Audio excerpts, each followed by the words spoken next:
C'est l'histoire d'une photographie prise en 1882 par un jeune voyageur rémois. Hugues Kraft naît en 1853 à Paris et arrive à l'âge de 2 ans dans les bagages de ses parents à Reims. Ses parents, c'est juste le baron Kraft qui travaille comme chef de cave chez Louis Roederer, et sa maman, c'est Emma Moum, qui n'est autre que la cousine de Jules Moum, le fondateur de la prestigieuse maison de Champagne. En gros, c'est la jet-set rémoise de l'époque. Le jeune Hugues Kraft grandit au château de Toussicourt à Hermonville et étudie dans le prestigieux collège d'Eton. Le collège d'Eton, c'est tout simplement le collège de la famille royale britannique. Rien que ça.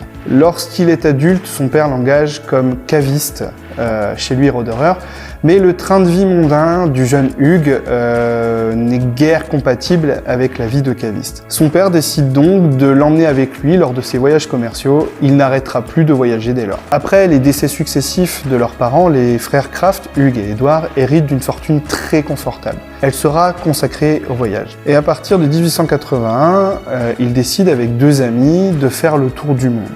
Un tour du monde qui passera par l'Égypte et le canal de Suez, le Sri Lanka, l'Inde, la Chine, les États-Unis, et donc le Japon, où le jeune Hugues va découvrir ce sport qui s'appelle le sumo. Or, contrairement au cricket qu'il croise lorsqu'il traverse les Indes britanniques, le sumo est pour lui une totale découverte, une découverte complètement dépaysante. Il découvre que c'est plus qu'un sport, c'est une véritable cérémonie religieuse, et c'est un univers qu'il ne connaît absolument pas.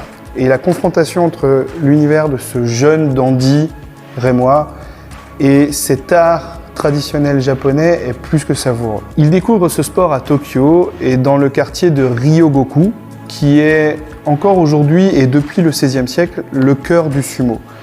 À l'époque, il y a 2 tournois d'organisés, un au printemps et un en hiver, celui auquel il assiste. Devant la foule, Hugues Kraft prend conscience de l'importance du sumo pour les Japonais. Il compare d'ailleurs le prestige des combats à celui des gladiateurs dans les arènes de Rome.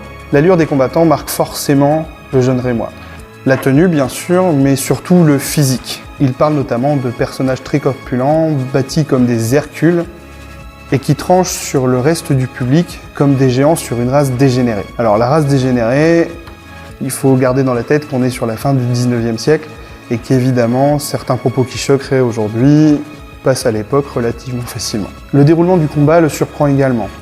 Il est notamment marqué par le côté interminable et extrêmement codifié des préparatifs qui vont trancher avec la vitesse pour le coup du combat, avec la rapidité du combat. Le combat justement, il est rapide et intense. Le choc des 2 corps et la rapidité de la décision l'étonnent fortement. Et il écrit dans son récit, il le dit « Je ne sais si ce récit pourra donner une idée précise de l'explosion d'enthousiasme. » Il parle notamment de l'affrontement de ces 2 corps qui sont très longuement préparés et d'une décision qui se fait en un instant, comme un éclair. Et il est marqué également par l'explosion de la foule en 2 secondes.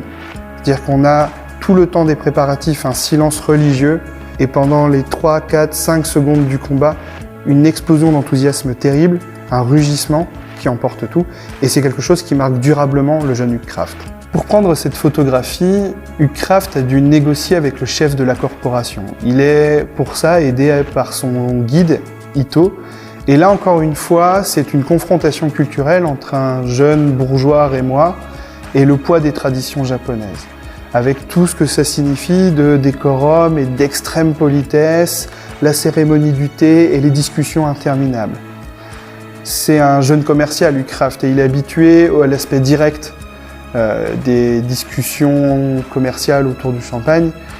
Et forcément, il est agacé quelque part par la longueur des négociations pour tout simplement pouvoir prendre une photo des combattants, des lutteurs sumo en action. Mais le chef de la corporation finit par accepter et il pourra prendre cette photo. La scène immortalisée n'est donc pas un combat à proprement parler, mais une reconstitution à laquelle les lutteurs se sont prêtés de bonne grâce et qui va constituer un témoignage important pour Hugues Kraft, mais aussi pour tout le monde, de cette tradition qu'est le sumo, puisque c'est quand même une photo qui date donc de 1882, une des premières photos prises des sumotori en combat. Vous pouvez d'ailleurs retrouver cette photographie ainsi que l'ensemble des archives du Kraft au musée Hôtel Le Verger.